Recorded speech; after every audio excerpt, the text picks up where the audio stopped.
Dun dun dun. Yes, ladies and gentlemen, this is yet another new series that'll be started on the Retro Landline channel. And as many of you know, with my affinity for alliteration and all that sort of stuff, we're gonna call this one in particular the Sprint Showcase. And what a perfect phone for us to get started with today, because right in my hands, I have for you the very first iPhone killer, otherwise known as Samsung Instinct. Now, as you can see, this unit wasn't really in the best conditions. Granted, a lot of eBay listings will tend to be that way, but what this phone lacks in overall condition, it makes up for in surprisingly very well thought out features, and enough so that it actually kind of caused a little bit of controversy with Apple at the time. So, what does this phone really have to offer, and can you be able to distinguish anything out of something as simple as this little candy bar? That's what we're here to find out today. So, without further ado, we're going to kick this off.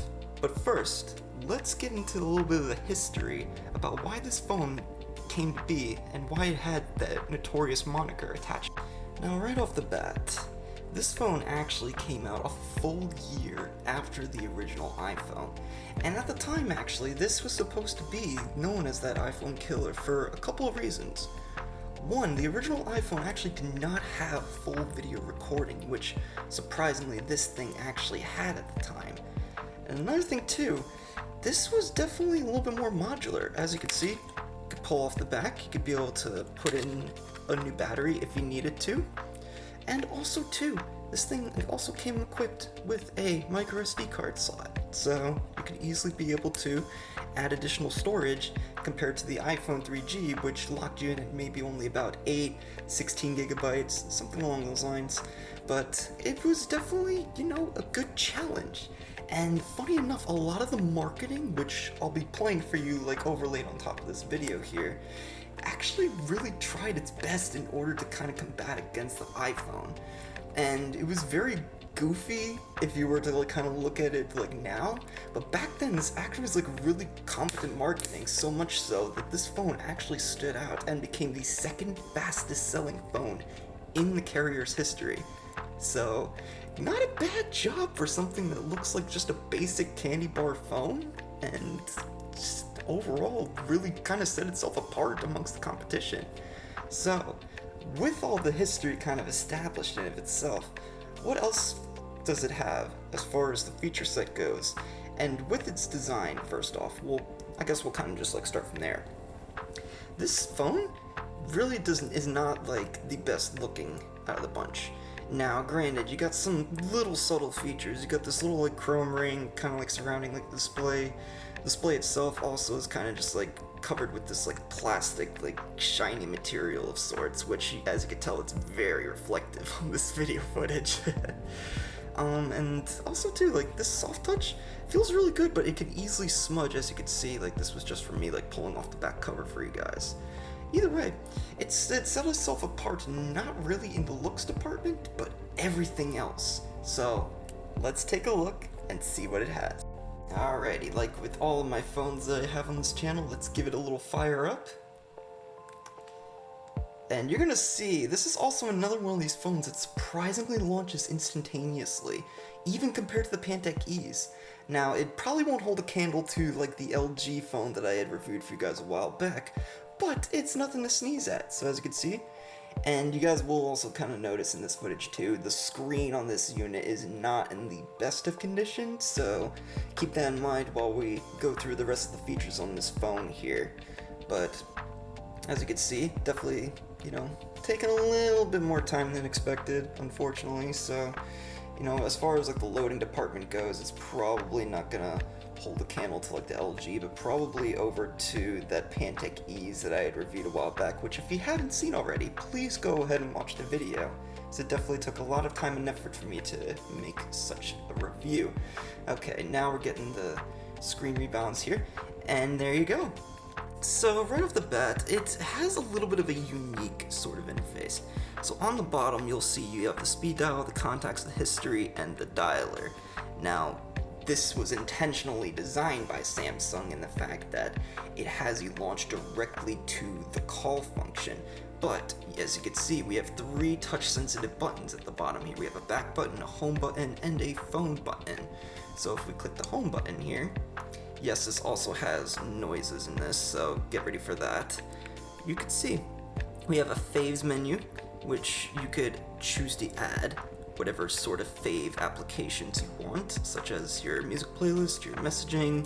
This even had TV channels and a radio station, which was not something that the original iPhone had, so kudos for Samsung for actually like including those features to make it stand apart from the competition, if you will.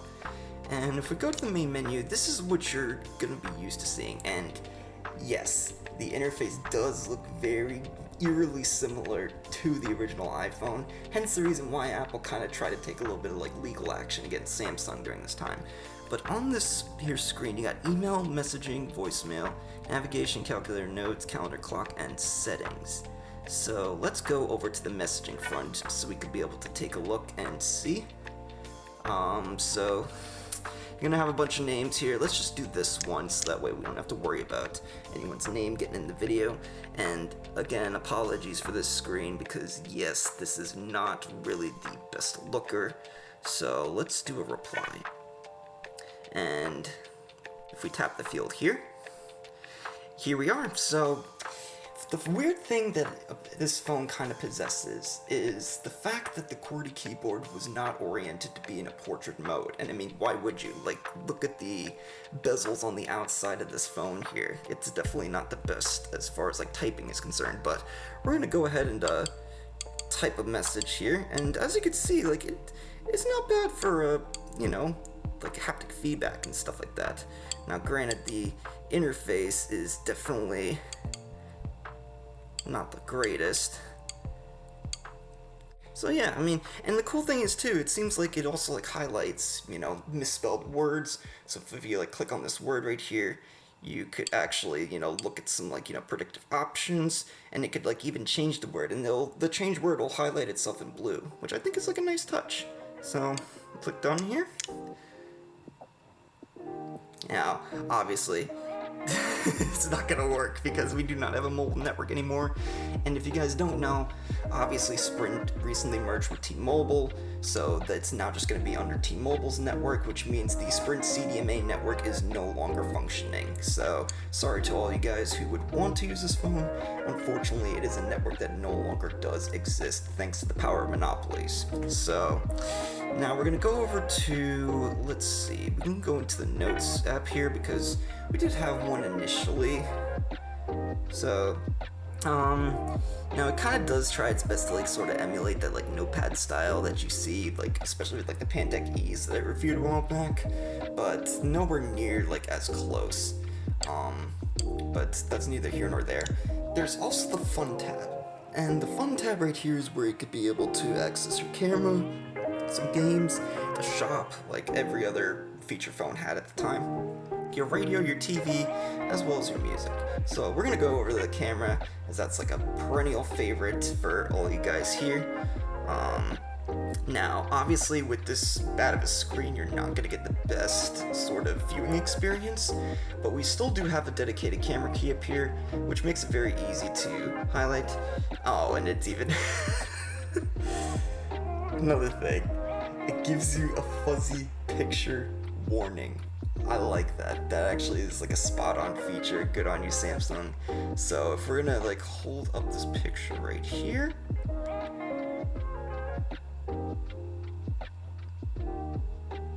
doing anything? Hello? There we go. I guess I didn't press it down enough there. And if we go back to the picture,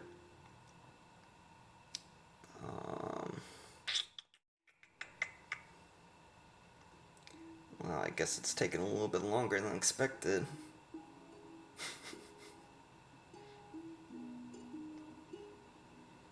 Oh, there we go. Yep.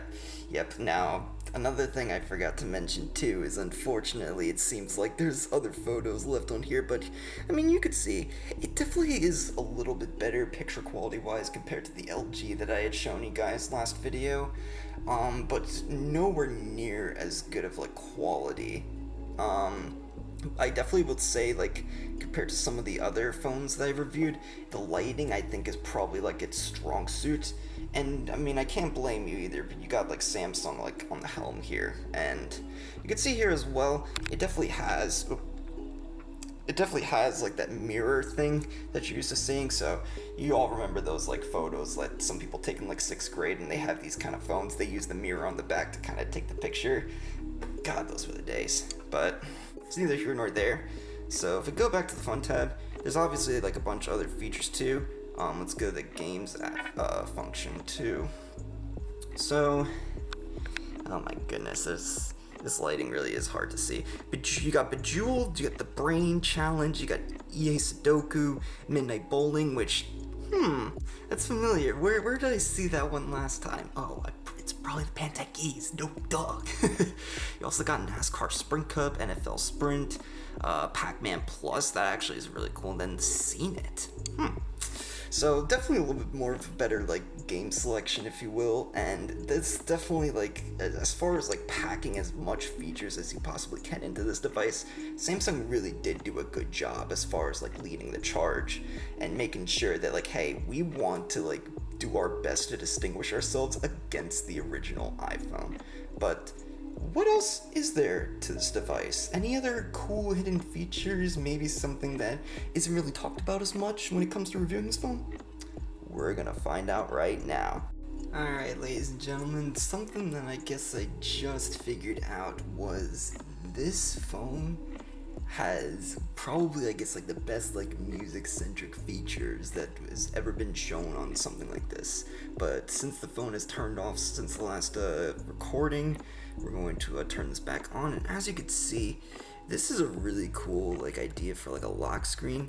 It basically allows you to just tap it to wake it, but you have to press and hold in order to turn it on, so that way like you don't get any like accidental presses, as far as, you know, just accidentally turning your phone on in your pocket and having like someone like butt dial you. Like, this was like a really good, I guess, like security feature for a phone, something like that, you know.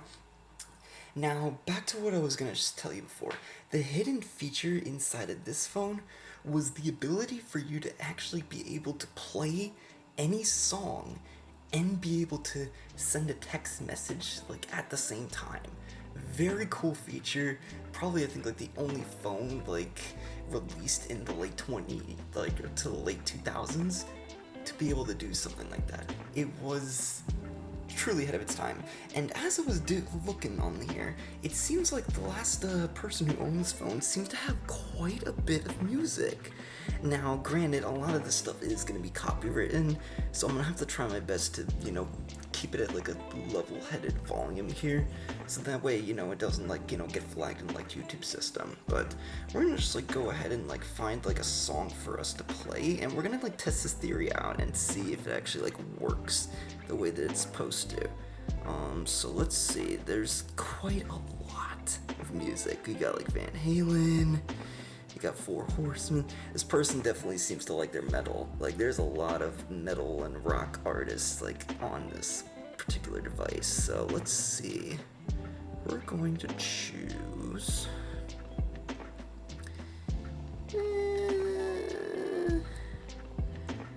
let's pick you.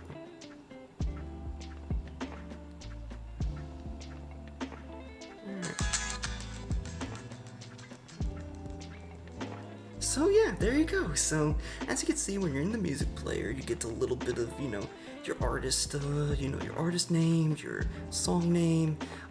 You could even, I guess, like have your album art if you like decide to download it on there. And let's test this out here. So we're gonna back out. And yeah, it's still playing. This is amazing. Okay, so then we're gonna go in to the messaging app, go back to our little thing that we had set up before. Alright.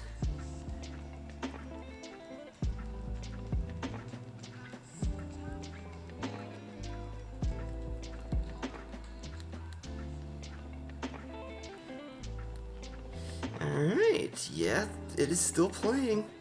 it is still playing, y'all. This is impressive. So, yes, this was, I guess, like something to be considered as like a very like groundbreaking feature.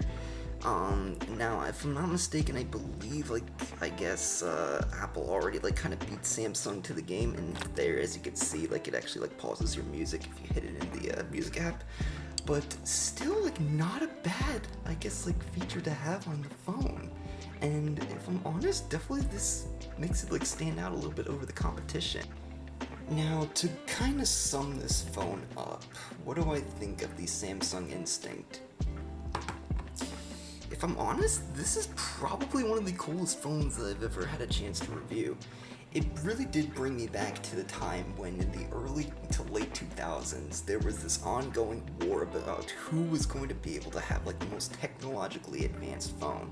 And it seems like Samsung like really tried their best as far as bringing something new to the table that not a lot of people had seen, especially given that the prior year before the iPhone 3G ended up coming out.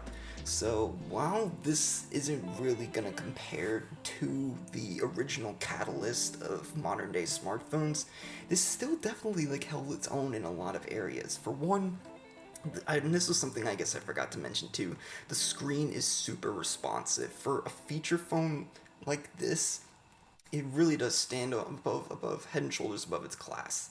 And the touch buttons are also, very easy and very accurate. Camera buttons probably not the best, and neither is the camera quality. Although I'll definitely say it probably is actually a little bit better than the Pantech E. So give itself credit for that. The fact that it also had a removable battery, had a micro SD card, and I mean, also, oh, yes, forgot to mention too. So this, instead of the LG VX8830 having the 2.5mm headphone jack, this has a full-blown 3.5mm headphone jack. So any sort of wired headphones you want to plug in, you could be able to do so with this device. And it obviously is going to stand head above shoulders when it comes to any modern day smartphone, since it still has that headphone jack in there. But that's gonna do it for the review of the Samsung Instinct M800.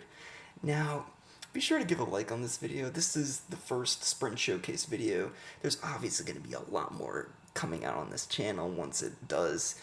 Keep an eye on my community tab for any new posts and updates regarding some of the other phones I will review.